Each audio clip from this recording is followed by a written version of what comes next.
आणि आपण बघितलं. आज आपण आणखी पुढे जाऊया आणि पाहूया देव प्रार्थना आणि देवाची इच्छा.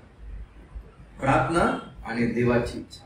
हो विश्वास मिळणं, कधी कधी आपण प्रार्थना तर करतो परंतु देवाच्या इच्छेप्रमाणे ती प्रार्थना करत नाही.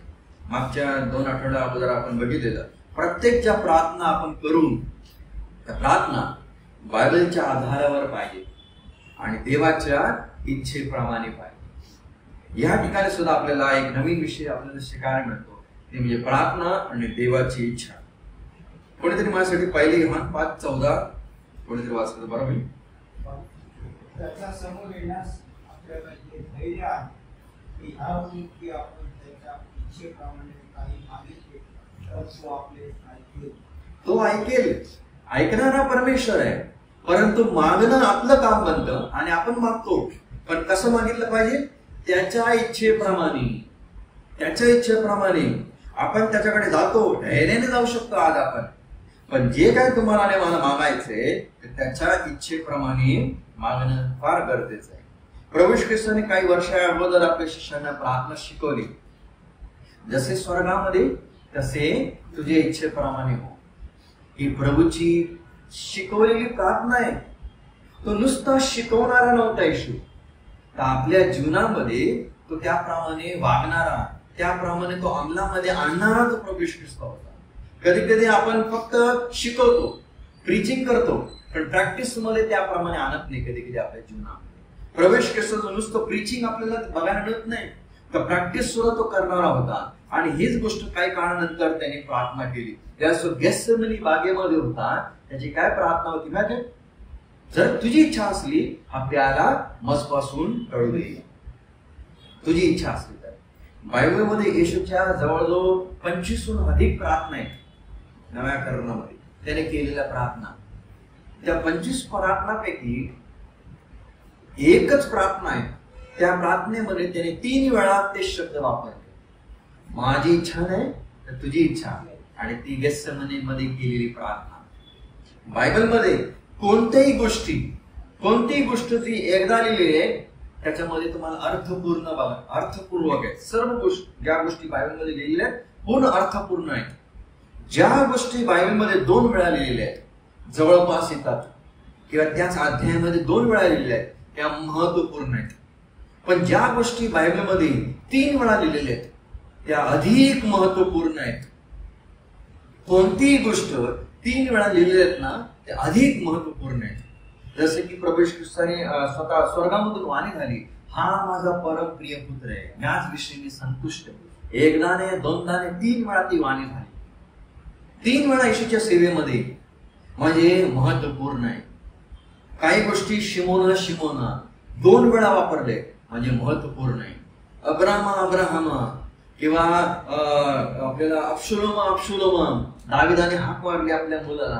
काही गोष्टी ज्या 2 वेळा आहेत त्या महत्वपूर्ण आहेत, पण ज्या 3 वेळा लिहिल्या आहेत ना त्या अधिक महत्वपूर्ण आहेत. आणि 3 वेळा ही केलेली प्रार्थना ती जवळपास आपल्याला बघायला मिळेल. Not my will but let दाय विल बी डन. माझी इच्छा नाही तर तुझी इच्छा होऊन दे. आपल्या जीवनामध्ये नेहमी देवाची इच्छा ती नेहमी चांगली असते. सर्व गोष्टी चांगल्या म्हणजे देवाची इच्छा नाही, पण देवाची इच्छा म्हणजे सर्व गोष्टी चांगल्या. आपल्या जीवनामध्ये जर आपल्याला वाटली ही गोष्ट चांगली आपल्यासाठी, याचा अर्थ हा नाही ती देवाची इच्छा आहे, नाही. पण देवाची इच्छा ती नेहमी चांगलीच असणार आपल्या जीवनासाठी, आपल्या कुटुंबासाठी, आपल्या मंडळीसाठी. देवाची इच्छा नेहमी चांगली असणार. आपली इच्छा या पृथ्वीवरती होऊ नये तर देवाची इच्छा होऊन दे. आणि ज्यावेळेस देवाची इच्छा पृथ्वीवरती होते किंवा आपल्या जीवनामध्ये होते, आपल्या मंडळीमध्ये होते, आपल्या कुटुंबामध्ये होते, ते नेहमी चांगलीच असते. जरी कधी कधी आपल्याला वाईट वाटतं, दुःख वाटतं, हे देव असं का झालं, पण देवाची इच्छा नेहमी चांगलीच असते. त्याच्यामध्ये कोणतीच चूक नसणार. देवाची इच्छामध्ये, देवाची इच्छामध्ये कोणताही अशुद्धपणा नसणार. देवाची इच्छेमध्ये कोणतेही घाणपणा नसणार. नेहमी देवाची इच्छा ती चांगलीच देवाची इच्छा असते. म्हणून दाविदाचं सुद्धा एक मन होतं, एक चित्त होतं. कोणतरी स्तोत्र 40 याचं 8वं वचन काय लिहिलंय? हे माझ्या देवा तुझ्या इच्छेप्रमाणे करण्यात संतुष्ट दाविदाला कोणत्या गोष्टीमध्ये? तुझ्या इच्छेप्रमाणे करण्यासाठी. किती मोठा इतका देवाचा माणूस त्या ठिकाणी आपल्याला बघायला मिळतो, पण त्याची एकच इच्छा आणि त्यामध्ये त्याला संतुष्ट वाटतो, त्यामध्ये त्याला आनंद मिळतो, ते म्हणजे कोणता? देवाच्या इच्छेप्रमाणे. कधी कधी आपल्याला वाटतं ह्या गोष्टी माझ्या जीवनामध्ये झाल्या तर बरं होईल, पण त्यामध्ये संतुष्ट आपल्याला कधी कधी नसतो. पण देवाची इच्छा ज्यावेळेस असते ना, त्यामध्ये तुम्हाला नेमानं संतुष्ट व्हायचं असतं. आणि 143:10 मध्ये काय लिहिलं? तुझ्या इच्छेप्रमाणे वागण्यास मला शिकव. तू मला शिकव देवा, तुझ्या इच्छेप्रमाणे वागण्यासाठी मला शिकव. आणि देवाची इच्छा जाणून घेणं साधी गोष्ट नाही. तुम्हाला पटकन कळणार पण नाही देवाची इच्छा आहे की नाही. कधी कधी त्याच्यासाठी प्रार्थना करावी लागते, कधी कधी त्यासाठी उपास आणि प्रार्थना करावी लागते. तुम्हाला मला देवाचं वचन उघडावं लागतं, वाचावं लागतं, आणि देव आपल्या समोर आपली इच्छा नेहमी प्रगट करतो. आणि खरंच हा स्तोत्र करतो सुद्धा त्याची एकच इच्छा आहे, हे परमेश्वरा तू मला शिकव तुझी इच्छा करण्यासाठी. या जगामध्ये आपली सुद्धा ह्याच प्रकारे प्रार्थना असावी. हे परमेश्वरा मी अशक्त आहे, मी दुर्बळ आहे, मला कळत नाही काय करू, मी 10वी नंतर काय करू, कोणता जॉब घेऊ, कोणत्या गोष्टी करू माझ्या फ्युचरसाठी, मला कळत नाही. पण मला तुझी इच्छा शिकव, तुझी इच्छा शिकव. आणि कारण त्यामध्येच मला संतुष्ट आहे, कारण त्यामध्येच मला आनंद आहे. जर देवाची इच्छेप्रमाणे आपली प्रार्थना असली आणि अशा प्रकारे जर आपण प्रार्थना केलं ना, खरंच देवाची इच्छा आपल्या जीवनामध्ये पूर्ण होताना आपण आपल्या डोळ्याने पाहू. आणि नुसती देवाची इच्छा नाही, देवाची इच्छा पूर्ण होते ना, त्याच्यानंतर आपल्या जीवनामध्ये एक मोठी साक्ष सुद्धा येते, एक मोठी साक्ष आपल्या जीवनामध्ये उत्पन्न होईल. आणि प्रभू ख्रिस्ताने हीच गोष्ट केली. ज्याप्रमाणे जुन्या करारामध्ये दावीद, त्या प्रकारे नव्या करारामध्ये आपल्याला स्वर्गीय दावीद बघायला मिळतो. त्याने मत्ते 6:10 मध्ये शिकवलं, जशी स्वर्गामध्ये तशी पृथ्वीवरती तुझ्या इच्छेप्रमाणे. आणि मत्तेमध्ये तुम्हाला बघायला मिळेल, मत्त्याचा 26वा अध्याय 29 वचन, 42 वचन आणि 44 वचन, या तिन्ही वचनामध्ये येशूने त्या प्रॅक्टिस केली. तुझी इच्छेप्रमाणे तोच शब्द येतो, not my will but let दाय विल.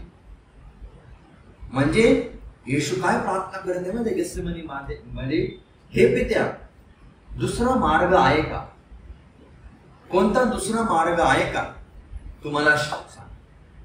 आणि पित्याने काय सांगितलं? नाही, एकच मार्ग आहे, तो म्हणजे वधस्तंभाचा मार्ग. प्रभूने प्रार्थना केली, तुझी इच्छा असली तर हा प्याला मजपासून टळू दे. दुसरा मार्ग आहे का देवा? नाही, एकच मार्ग आहे. कारण येशूने सुद्धा सांगितलं, मार्ग सत्य आणि जीवन मीच आहे, एकच मार्ग आहे. आणि येशूच्या समोर सुद्धा त्या दिवशी त्या वेळेस एकच मार्ग होता, तो म्हणजे वधस्तंभ. त्याच्याशिवाय दुसरा मार्गच नव्हता. म्हणून तीच पित्याची इच्छा होती आणि त्याच्यासाठीच प्रभू या जगामध्ये आलेला. आणि त्याने ते पूर्ण केलं त्या वधस्तंभावर जाऊन. आदाम आणि हवा त्या बगीच्यामध्ये होते, त्यांनी जे काय केलं ना, स्वतःच्या इच्छेप्रमाणे केलं. आदाम आणि हवेने स्वतःच्या इच्छेप्रमाणे केलं आणि या पृथ्वीवरती पाप आणलं. देवाची इच्छेप्रमाणे केलं ना, जे काय केलं स्वतःच्या इच्छेप्रमाणे. बागेमध्ये, ईदन बागेमध्ये, पण आमचा नव्या करारामधला आमचा दुसरा आदाम प्रभू येशू ख्रिस्त या गेत्सेमनी बागेमध्ये त्याने जे काय केलं त्या पित्याच्या इच्छेप्रमाणे केलं. पहिला आदाम चुकला, परंतु प्रभू येशू ख्रिस्त दुसरा आदाम तो योग्य मार्गामध्ये होता, कारण तो आपल्या पित्याच्या इच्छेप्रमाणे सर्व गोष्टी तो करणारा होता. म्हणून त्याचं पूर्ण जीवन लहानपणापासून ते स्वर्गामध्ये जाईपर्यंत त्याचं जे जीवन होतं ना, ज्याप्रमाणे पित्याची इच्छेप्रमाणे तो करणारा होता. आणि पित्याची इच्छा नेहमी चांगलीच असते. देवाची इच्छा आपल्या प्रती नेहमी चांगलीच असते. सर्व चांगलं देवाची इच्छा नाहीये. सर्व गोष्टी आपल्या समोर जे चांगल्या दिसतात याचा अर्थ हा नाही देवाची इच्छा आहे, नाही. पण देवाची इच्छा सर्व चांगलंच असते. आपल्या जीवनामध्ये, मग ते काही असू दे. कधी कधी त्यामध्ये आपल्याला कधी कधी दुःख सुद्धा येतं, पण ही देवाची इच्छा आहे. त्यामध्ये कधी कधी आपल्याला लॉस सुद्धा होईल, पण ती देवाची इच्छा आहे. त्यामध्ये संतुष्ट राहा, त्यामध्ये आनंद करा आणि देवाकडेच प्रार्थना करा. हे देवा, तू मला शिकव तुझी इच्छा पूर्ण करण्यासाठी, आणि त्यामध्येच तुम्हाला आनंद आहे. कारण लूकाचा 2 अध्याय 49 वचन वाचलं, त्या ठिकाणी सुद्धा येशू फक्त 12 वर्षाचा आहे आणि तो पित्याच्या इच्छेप्रमाणे तो करतोय त्या काळामध्ये. मत्ते 3:15 बाप्तिस्मा घेत आहे, त्यावेळेस सुद्धा तो पित्याच्या इच्छेप्रमाणे तो करत आहे. आता मोठा झालेला 30 वर्षाचा आहे, त्यावेळेस सुद्धा पित्याच्या इच्छेप्रमाणे. योहान 4:34 प्रमाणे तो पित्याच्या इच्छेप्रमाणे तो करत आहे आणि तो स्वतः म्हणत आहे. नंतर मग मत्ते 26 मध्ये तो पित्याच्या इच्छेप्रमाणे तो प्रार्थना करत आहे गेत्सेमनी बागेमध्ये.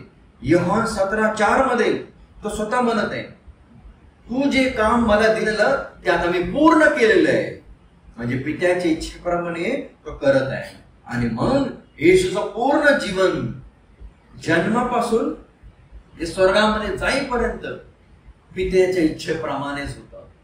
तर स्वतःच्या इच्छेप्रमाणे त्याने एक पाऊल सुद्धा टाकलं नाही पुढे, एक पाऊल सुद्धा टाकलं नाही. सर्व गोष्टी त्याच्या इच्छेप्रमाणेच तो करणारा होता. आणि म्हणून सर्व आपण कम्पेअर केलं, सर्व गोष्टी मिळून आपल्या समोर एकच वचन येतोय, हिब्री करस्पत्राचा 10वा अध्याय आणि 7वं वचन. म्हणलो, पहा हे देवा, ग्रंथपटात मंदिर ठेवून ठेवले आहे, तुझ्या इच्छेप्रमाणे करासाठी मी आलो आहे. येशू या जगामध्ये कोणत्या कारणासाठी आहे? पुष्कळ कारण आहे. तो शोधाव्यास आलेला, तो सेवा करून घ्यावायच नाही, तो सेवा करण्यासाठी तो आलेला, आणि वाचाव्यास टाळाव्यास तो आलेला. या गोष्टी तर आहेत, पण ह्या ठिकाणी आणखी एक कारण आहे येशूचं येणं. तर म्हणजे काय लिहिलेलं आहे? काही वर्षांअगोदर ग्रंथपटामध्ये माझ्याविषयी लिहिलेलं आहे. आणि कशासाठी मी आलोय? तुझी इच्छा पूर्ण करण्यासाठी. हे की नोट आहे येशूचा विषयी सर्वात महत्वाचं वचन आपल्याला बघायला मिळतं. येशूचा उद्देश या पृथ्वीवरती येण्याचा आणखीन एक उद्देश होता, ते म्हणजे पित्याची इच्छा पूर्ण करण्यासाठी. आपल्या जीवनामध्ये सुद्धा नेहमी देवाची इच्छा प्रमाणे चालणारे. प्रत्येक दिवशी आपली सुद्धा हीच प्रार्थना असावी, तुझी इच्छा प्रमाणे. आजचा पूर्ण दिवस हे देवा तुझ्या इच्छेप्रमाणे होऊन दे. मला माहिती नाही मी काय करू, मला माहिती नाही मी कोणत्या गोष्टीमध्ये जाऊ, मला माहिती नाही ह्या गोष्टी मी निवडू की ती गोष्ट निवडू, पण हे प्रभू माझ्या जीवनामध्ये तुझी इच्छा पूर्ण होऊन दे आणि त्यामध्येच मला आनंद मिळेल, त्यामध्ये मी संतुष्ट होईल. देवा, आपल्या लग्नाच्या बाबतीत सुद्धा देवाच्या इच्छेप्रमाणे लाईफ पार्टनर निवडा, स्वतःच्या इच्छेप्रमाणे नाही. फेसवर ड्रेसवरती कधीच जाऊ नका, देवाच्या इच्छेप्रमाणेच होऊन द्या. हे परमेश्वरा, माझी इच्छा नाही तर तुझी इच्छेप्रमाणे तुम्हाला लाईफ पार्टनर दे. आणि जर ही प्रार्थना असेल आपली, तर प्रभू योग्य आपल्या समोर योग्य गोष्टी आपण ठेवेल. माझ्या इच्छेप्रमाणे नाही तर तुझ्या इच्छेप्रमाणे, माझ्या वेळेप्रमाणे नाही तर तुझ्या इच्छेप्रमाणे सर्व गोष्टी. एकदा एक वडील होते आणि वडिलांच्या 2 मुली होत्या आणि दोन्ही मुलांचं वेगवेगळ्या ठिकाणी लग्न झालं.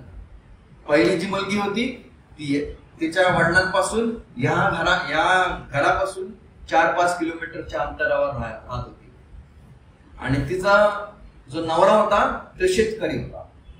आणि दुसरी जी मुलगी होती ती ह्या ठिकाणी राहत होती 4-5 किलोमीटरवर. तिचा जो नवरा होता तो कुंभार होता, एक शेतकरी आणि एक कुंभार. आणि अचानक पावसाचे दिवस सुरू झाले आणि मोठी मुलगी आली, त्याने सांगितलं, पप्पा प्रार्थना करा पाऊस पडावा म्हणून, चांगला पाऊस पडला जावा म्हणून प्रार्थना करा, कारण आम्ही बी टाकलेली आहे शेतामध्ये. त्याने प्रार्थना केली आणि पाऊस आला. ती धाकटी मुलगी त्याकडे आली, पप्पा प्रार्थना करा पाऊस येऊ नये म्हणून, कारण मडके आम्ही सुकायला ठेवलेले ते सगळे भिजले. त्याने प्रार्थना केली, तेव्हा पाऊस बंद कर.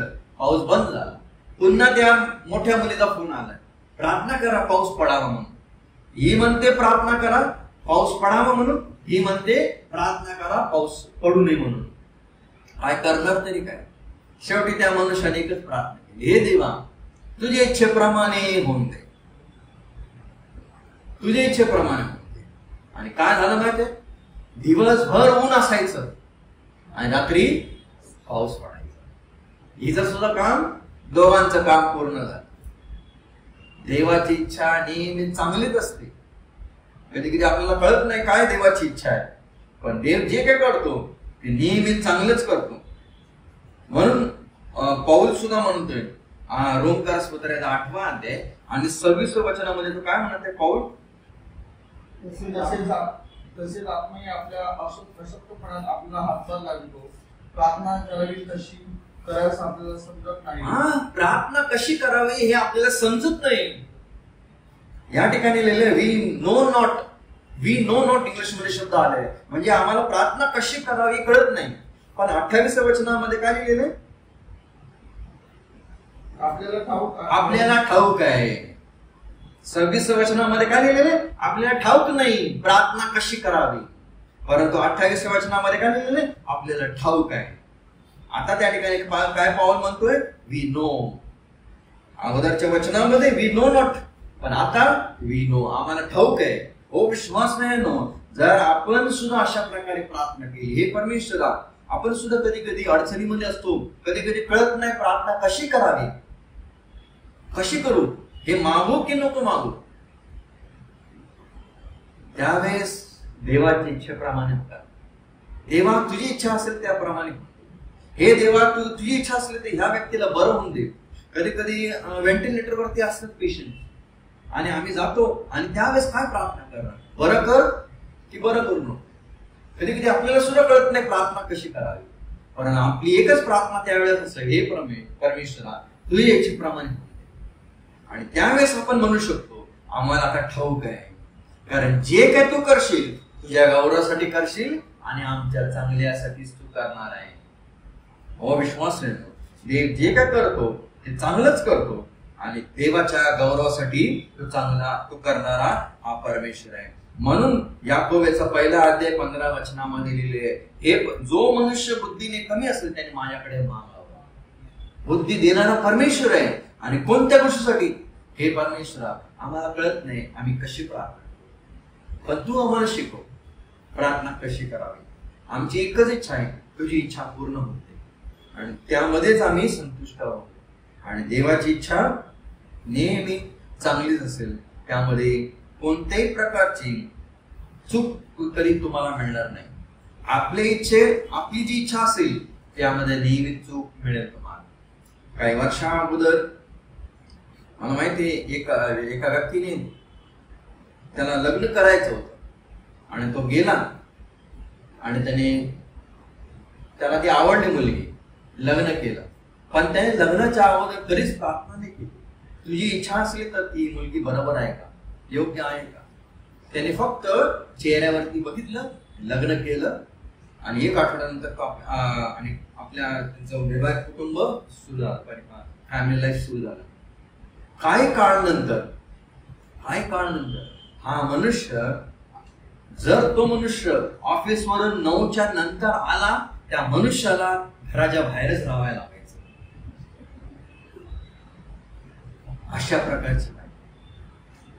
अशा प्रकारची बायको त्याला मिळाली आणि शेवटी तो पस्तावला आणि त्याने साक्ष दिली, मी चुकलो ही गोष्ट निवड करण्यासाठी, ह्या गोष्टी निवड करण्यासाठी मी चुकलो, मी माझी इच्छेप्रमाणे केल्या पण देवाची इच्छा जाणून नाही घेतली. नेहमी देवाची इच्छा जाणून घेतली. मेथडिस्ट ज्याने सुरू केले जॉन वेस्ली या व्यक्तीने सुद्धा, हा व्यक्ती सुद्धा त्या काळामध्ये सुवार्थ सांगणारा खूप मोठा व्यक्ती होऊन गेला. घोड्यावरती बसून तो सुवार्थ सांगायचा आणि एकदा पडला, तो ब्रिज मध्ये तो पडला, पायाला लागलं आणि एका बाईने त्याला मदत केली, जॉन वेस्लीला. ती आपल्या घरामध्ये घेऊन गेली आणि मलमपट्टी गेली आणि लावलं. त्याला आनंद झाला आणि बघितलं तर ती बाई सुद्धा विधवा होती आणि शेवटी कदाचित त्याने प्रार्थना केली, देवा तुझी इच्छा असेल, तुझी इच्छा होऊन दे. आणि कदाचित मला वाटतं की देवानेच मला ह्या घरामध्ये आणलंय जेणेकरून मी लग्न करेल या बाईवर. आणि त्याने लग्न केलं. लग्नानंतर जे काम तो लग्नाच्या अगोदर करायचा, जे देवाचं काम ना, ते काम हळूहळू कमी व्हायला लागलं. कमी व्हायला लागलं. कोणामुळे माहिती? त्या बाईमुळे. त्या बाईमुळे फार कमी व्हायला लागलं. आणि ती बाई कधीच त्याच्या बरोबर कधीच ती कामामध्ये हातभर लावायची नाही देवाच्या कामामध्ये. आणि भांडण तांडा करायचे. त्याचे भाऊ, मोठे भाऊ सुद्धा होते, चार्ल्स वेस्ली. त्याने त्यावेळेस त्याचं ऐकलं असतं तर बरं झालं असतं. त्यांनी सांगितलेलं या बाईबरोबर तू लग्न कर. आणि त्याचं सुद्धा ऐकलं नाही, स्वतःची इच्छा केली. शेवटी त्याने आपल्या साक्षीमध्ये सांगितलं, जरी ती बाई मला बरोबर मिळाली नाही माझी बायको म्हणून, पण खरंच देवाने त्यावेळेस सुद्धा माझ्या जीवनामध्ये अद्भुत कार्य केलं. या बाईमुळे मी अधिक बाहेर गेलो. कारण बायबलमध्ये लिहिलेलं आहे, जर बाई किटकिटी असली तर धाब्यावर जाणं पत्करलं. हा मनुष्य घर सोडायचा आणि बाहेरच जास्ती जायचा, जॉन वेस्ली. आणि त्याने देवाचं काम बाहेर जाऊन केलं. आणि 2 कॉन्टिनेंट त्याने, 2 खंड त्याने कव्हर केले. सुवार्थ सांगले. हो विश्वास काम येते, देवाची इच्छा त्यांनी पूर्ण केली. कधी कधी आपण फक्त रेसवरती, म्हणजे कुळ, म्हणजे पुष्कळ मोठ्या परिवारामधून आली त्याच्या पाठीमागे फेसवरती आपण जातो, कलरवरती आपण जातो, किंवा ड्रेसवरती आपण जातो. आणि आपण चूज करतो आपल्या इच्छेप्रमाणे. आपली इच्छा नेहमी कधी चुकेल. आपली इच्छा कधी चुकीची असेल, पण देवाची इच्छा कधीच चुकणार नाही. आपली इच्छा जरी आज आपल्याला चांगली वाटेल, पण उद्या ती उलट होईल आपल्यावर. पण देवाची इच्छा जरी कधी कधी आपल्याला चांगली वाटणार नाही, पण उद्या त्यामध्ये नेहमी आशीर्वाद असतो. आणि उद्या त्यामध्ये नेहमी संतुष्ट आपण होतो. आणि त्यामध्येच तृप्ती असते. आणि त्यामध्येच उद्या तुम्ही देवाचा गौरव पाहाल. मार्था आणि मरियाची एकच इच्छा होती, येशू आला पाहिजे. येशू आला पाहिजे. कधी कधी आपल्या सुद्धा इच्छा असतात, पटकन प्रार्थना ऐकण्यात आल्या पाहिजे. जर झालं असतं तर काय झालं असतं? जर बाबा जाऊन दे, पहिलाच येशू आला असता तर पहिल्याच दिवशी. येशू कधीच त्या कब्रस्थानामध्ये गेला नसता. येशू कुठे गेला असता? त्या खाटीच्या जवळ गेला असता. लाजरास उठ, लाजरस आजारी आहे आणि लाजरसला उठवलं असतं. बस तेवढा चमत्कार. पुष्कळ चमत्कार अगोदर येशूने केलेले आहे. तसाच चमत्कार पुन्हा एक आणखीन झाला असता, पण नाही. धन्यवाद द्या प्रभू येशू ख्रिस्त. पहिल्या दिवशी नाही, दुसऱ्या दिवशी नाही, तिसऱ्या दिवशी नाही, तर 4 दिवसानंतर तो आला. का? कारण पित्याची तीच इच्छा होती. मार्था आणि मरियाला लवकर पाहिजे होता येशू, नाही. प्रभूला आणखीन मोठं गौरव करून घ्यायचं होतं, पित्याचा आणखीन मोठं सामर्थ्य दाखवायचं होतं. तो नाही आला, त्यामुळे धन्यवाद असो. का? नाही आल्यामुळे तो कब्रिस्तानामध्ये गेला. नाही आल्यामुळे प्रभू येशू ख्रिस्ताने हाक मारली, लाजरस बाहेर ये. आणि लाजरसाने आवाज ऐकला आणि तो बाहेर आला. आणि किती मोठा चमत्कार, किती अद्भुत चमत्कार. तो विश्वास नाही. आणि तो चमत्कार नसता त्यांच्यासाठी नव्हता, या कुटुंबासाठी नव्हता, आज येणाऱ्या आपल्यासाठी सुद्धा किती मोठा चमत्कार. पित्याचा महिमा झाला आणि आपला त्या येशूचा त्या ठिकाणी गौरव झाला. आणि त्यांना कळालं येशू कोण आहे? तो जीवन आहे. जीवन देणारा प्रभू येशू ख्रिस्त आहे. हो विश्वास आहे. आपल्या जीवनामध्ये सुद्धा नेहमी देवाच्या इच्छेप्रमाणे करणारे व्हा. देवाची इच्छा नेहमी चांगलीच असते. त्यामध्ये तुम्हाला कधीच चूक मिळणार नाही. देव जे काय करतो ते चांगलंच करतो, त्याच्या गौरवासाठी आणि आपल्या चांगल्यासाठी तो करणार आहे. जरी आज आपल्याला वाटतं की बाबा हे चांगलं नाही झालं, माझी इच्छा नाही, थोड्या वेळ थांबा, देवाची इच्छा करा. त्यामध्ये तुम्हाला आनंद मिळेल, त्यामध्ये तुम्हाला संतुष्टी मिळेल, त्यामध्येच तुम्हाला तृप्ती मिळेल आणि त्यामध्येच तुम्हाला समाधान मिळतं. कारण येशूने आपलं पूर्ण जीवन येशूच्या आपल्या पित्याच्या इच्छेप्रमाणे तो करण्यासाठी या जगामध्ये आला. जर येशू एक एक्झाम्पल, एक कित्ता म्हणून या पृथ्वीवरती आहे आपल्यासाठी, तर आपलं सुद्धा कर्तव्य बनतं या येशूकडे बघा. जर येशूची प्रार्थना आहे तर माझी सुद्धा हीच प्रार्थना असावी, तुझ्या इच्छेप्रमाणे. येशूचं पूर्ण जीवन पित्याच्या इच्छेप्रमाणे करण्यासाठी होतं. आपली सुद्धा तीच इच्छा असावी, हे पित्या, हे परमेश्वरा, पृथ्वीवरती जे का तुला योग्य वाटेल त्याप्रमाणे माझ्या जीवनामध्ये. आणि जर तुझी इच्छा माझी इच्छा असेल त्यामध्ये आनंद, त्यामध्ये मोठा आनंद आहे, आणि त्यामध्येच तुझं गौरव आहे आणि माझं चांगलं आहे. माझं फ्युचर सुद्धा त्यामध्ये आनंद मला बघायला मिळेल. म्हणून येणाऱ्या दिवसामध्ये प्रभू करो प्रार्थना आपली हीच अशी आहे, तुझी इच्छा. ज्या गोष्टी एकदा लिहिल्यात त्या अर्थपूर्ण आहेत, त्या दोनदा लिहिल्यात त्या महत्वपूर्ण आहेत, पण ज्या 3 वेळा लिहिल्या त्या अधिक महत्वपूर्ण आहेत. येशूची प्रार्थना एकदा नव्हे, दोनदा नव्हे, 3 वेळा तीच प्रार्थना आहे, तुझी इच्छा पूर्ण. त्या प्रार्थनेमध्ये त्याने गॅप घेतलेला आहे. तो वर गेला खाली आला, वर गेला खाली आला, त्याच प्रकारे त्याची प्रार्थना आहे. तर ती प्रार्थना, येशूने केलेली प्रार्थना, एकदम कळकळीने केलेली प्रार्थना, खऱ्या अंतकरणापासून, खऱ्या मनापासून केलेली प्रार्थना, अशी प्रार्थना आहे. आपली सुद्धा हीच प्रार्थना असावी. प्रतिदिवस, प्रतिक्षण माझ्या जीवनामध्ये, माझ्या कुटुंबामध्ये, माझ्या ज्या जॉब मध्ये असो, किंवा माझ्या स्कूल लाईफ मध्ये असो, किंवा कॉलेज लाईफ मध्ये असो, किंवा येणारा माझं फ्युचर मध्ये असो, हे परमेश्वरा तुझ्या इच्छेप्रमाणे, तुझ्या इच्छेप्रमाणे हो. म्हणजे आपण काय करत आहोत माहितीये, पूर्णपणे आपण समर्पण करत आहोत त्याला, पूर्णपणे समर्पण करणं.